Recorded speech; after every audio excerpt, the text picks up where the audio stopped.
नमस्कार मित्रांनो, चला पैसा येऊ द्या या तुमच्या आवडत्या YouTube चॅनलवर तुमचं स्वागत आहे. जर तुम्ही आज पहिल्यांदा आपल्या चॅनलवर आलेला असाल, तर तुम्हाला एक विनंती आहे की आपल्या चॅनलला सबस्क्राईब करा.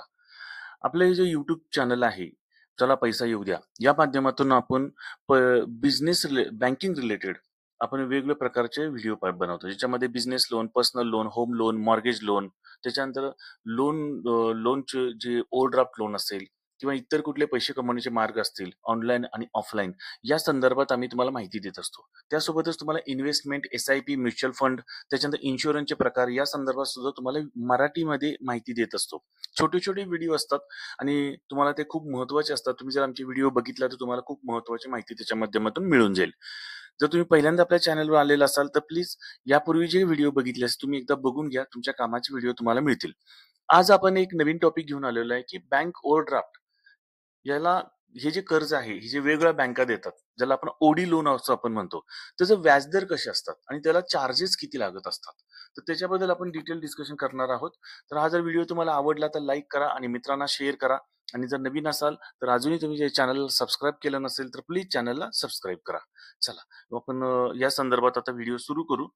बेसिकली ओव्हरड्राफ्ट आपण ओव्हरड्राफ्ट ओडी जो लोन आहे याच्या हे काय आहे याच्या संदर्भात डिटेल व्हिडिओ आपण एक बनवलेला आहे. तो युट्यूबला तुम्ही आपल्या चॅनलला बघा. आणि दुसरी गोष्ट कुणी ओडी लोन घ्यावं आणि कुणी घेऊ नये हा सुद्धा एक व्हिडिओ मी बनवलेला आहे. तो सुद्धा आपल्या चॅनलवर उपलब्ध आहे, तुम्ही बघू शकता. आज आपण ओडी लोनचे जे व्याजदर आहेत त्याच्या संदर्भात बघूया.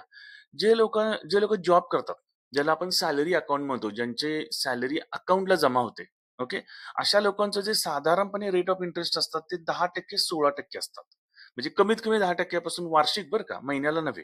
म्हणजे वार्षिक 10% पासून ते 16% रिड्युसिंग मध्ये असतात बँकांचे लोन आहेत हे. आता प्रत्येकाच्या ग्राहकाच्या प्रोफाईलनुसार बदलतं.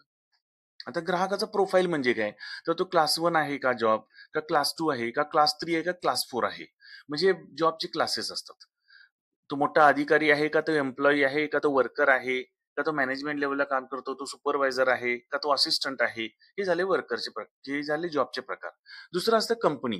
तुम्ही कोणत्या कंपनीमध्ये काम करता त्याच्यावर सुद्धा फरक पडतो. समजा लिमिटेड कंपनी आहे तुमची, समजा TCS आहे मोठी कंपनी, किंवा तुम्ही सॉफ्टवेअरमध्ये काम करताय किंवा टाटा नावाच्या कंपनीत काम करताय, महिंद्रा कंपनीत काम करताय, व्हर्लपूल कंपनीमध्ये काम करताय. लिमिटेड कंपन्या झाल्या. मग प्रायव्हेट लिमिटेड कंपन्या येतात. मग पार्टनरशिप असलेल्या कंपन्या ज्या असतात त्याच्यात तुम्ही काम करताय, किंवा प्रोप्रायटरशिप असलेल्या कंपन्या असतात, इंटरप्राइजेसने लिहिलेले असतात त्या. तर अशा प्रकारामध्ये कंपनीचे प्रकार सुद्धा महत्वाचे असतात. त्या प्रमाणात सुद्धा तुमचे व्याजदर बदलतात. तर सॅलरी अकाउंट आहे तुमची, किती महिने झाले सॅलरी अकाउंटला येते, तुम्ही अकाउंटला बॅलन्स मेंटेन करताय का, नंतर कोऑपरेटिव्ह बँकेत सॅलरी येते का अजून कुठल्या बँकेत सॅलरी येते, तुम्ही किती महिने झालं तुम्ही त्या बँकेसोबत टायअप आहे तुमचं, किती महिने झालं तुम्ही त्यांचे कस्टमर आहात. ह्या गोष्टी सगळ्या महत्वाच्या असतात. त्याच्याप्रमाणे सॅलरी अकाउंटला प्लस तुमचा डेफिनेटली तुमचा सिबिल सुद्धा बघितला जातोच. सिबिल किती आहे, जेवढा जास्त सिबिल तेवढा तुम्हाला रेट ऑफ इंटरेस्ट कमी मिळतो. दुसरं आहे की फिक्स डिपॉझिटवर एफडी. आता फिक्स डिपॉझिट म्हणजे काय होतं, तुम्ही ऑलरेडी एखाद्या बँकेमध्ये एफडी केलेल्या आहेत, त्या एफडीच्या अगेन्स्ट ओव्हरड्राफ्ट तुम्ही मागता, त्याला म्हणतात ओडी लोन, ओव्हरड्राफ्ट. तर जनरली कसं असतं की एफडीवर तुम्हाला जी बँक व्याज देणार आहे, समजा 7% तुम्हाला एफडीवर व्याज मिळतं, तर तुम्हाला जे लोन मिळतं ते 8 ते 9% मिळतं. लक्षात येते का, म्हणजे 1 ते 2% तुम्हाला तुम्हाला त्याच्यावर बँकेला द्यावे लागतील. याच्यामध्ये फायदा काय होतो, जर तुम्ही विचार केला बँक तुम्हाला 7% तुम्हाला व्याज देणार आहे, बरोबर आहे. तुम्ही बँकेकडे 9% समजा लोन घेतलं असेल, तर 7% आणि 9% याच्यातला जर डिफरन्स बघितला तर 1 ते 2% आहे. म्हणजे तुम्हाला 1 ते 2% लोन मिळते. लक्षात आलं का, हा तुमचा खूप मोठा फायदा होतोय. 1 ते 2% फक्त लोन मिळणार आहे. जर मार्केटला तुमच्याकडे एफडी नसेल, डायरेक्ट जेव्हा तुम्ही लोन करता 10 ते 16% मध्ये असतं. आणि ह्या केस तुम्हाला फक्त 1 ते 2% याप्रमाणे, म्हणजे वर्षाला 1 ते 2% एवढं कमी तुम्हाला याच्यामध्ये लोन मिळतं. त्यामुळे जर तुम्ही एफडी असेल तर एफडीच्या अगेन्स्ट लोन घेत चला, तुम्हाला ते खूप फायद्याचं ठरतं.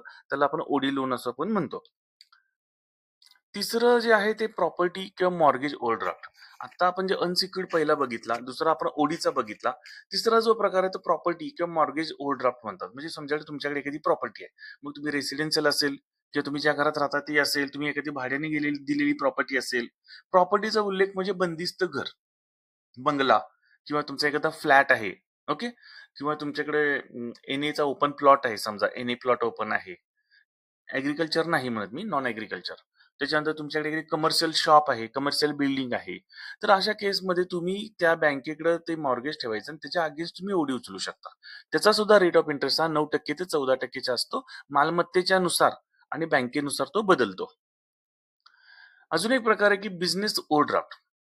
आता याच्यामध्ये काय होतं की तुमचा बिझनेस आहे, ओके, आणि तुम्हाला बँकिंग हिस्ट्री तुमची चांगली आहे.